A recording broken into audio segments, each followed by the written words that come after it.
नमस्कार दोस्तों, आपका हमारे चैनल पर स्वागत है। आज की कहानी एक बूढ़ी अंधी औरत की है। एक कस्बे में एक विधवा अंधी औरत रहती थी। उसका एक बेटा भी था, जिसके पालन पोषण की अब सारी जिम्मेदारी उसके कंधे पर आ गई थी। वह अंधी औरत पढ़ी लिखी तो नहीं थी। अंततः वह दूसरे के घर झाड़ू पोछा बर्तन मजदूरी कर कर वह अपने बेटे का लालन पालन करती थी।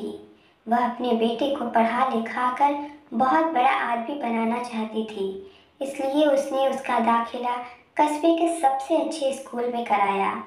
वह दिन रात मेहनत करती ताकि बेटे की स्कूल फीस भर सके। लड़के के स्कूल के बच्चे उसकी माँ के बारे में सब कुछ जानते थे। वो सब उसे अंधी का बेटा कहकर चिढ़ाते थे। लड़का इससे बहुत परेशान था। उसे अपनी माँ पर शर्म आने लगी थी।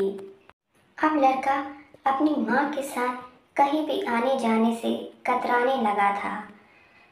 जब लड़का बड़ा हुआ तो उसकी एक शहर में अच्छी नौकरी लग गई। उसने अपनी माँ से वादा किया कि शहर में मकान लेकर वह उसे लेने आएगा, लेकिन शहर गया तो वो फिर वापस लौट कर नहीं आया। उसकी अंधी माँ उसका इंतज़ार करती रह गई।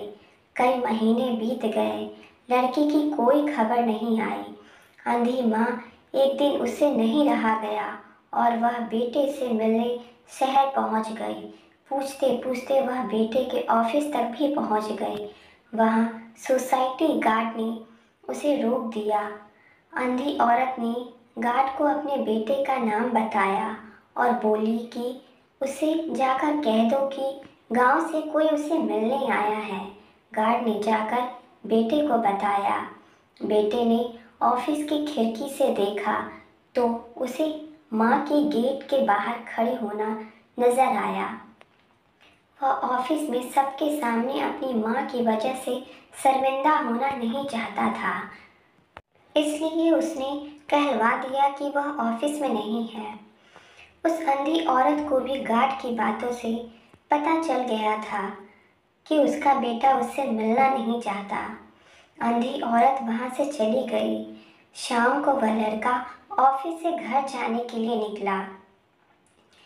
तभी रास्ते में एक जगह काफी भीड़ जमी हुई थी।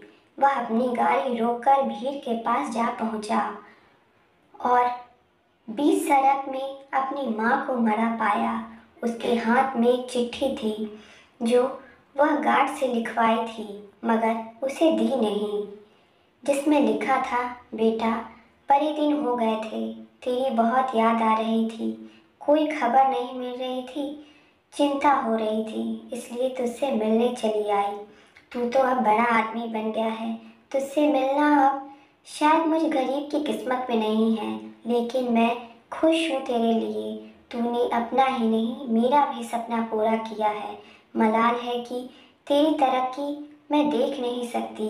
काश बचपन में तेरी आंखों में सरिया न घुसा होता और मुझे तुम्हें अपनी आंखें न देनी पड़ती, तो तेरी तरक्की भी मैं अपनी आंखों से देखकर सुकून से मरती। तेरी बूढ़ी माँ। ये पढ़कर लड़का फूट फूट कर रोने लगा। जिस अंधी माँ से उसे शर्म आती थी, उसने उसके लिए कितना बड़ा बलिदान दिया। वह आत्मा गिलीन हो उठा, जिंदगी भर खुद को माफ नहीं कर पाया। दोस्तों, माता पिता अपने बच्चों के लिए अपना सब कुछ निछावर कर देते हैं। हमारा भी कर्तव्य बनता है कि बूढ़ापे में हम उनका सहारा बने, हमेशा उनका सम्मान करें। दोस्तों, ये कहानी आपको कैसी लगी जो हमें कमेंट सेक्शन में ज़रूर बताएं और चैनल को लाइक शेयर सब्सक्राइब ज़रूर करें। धन्यवाद।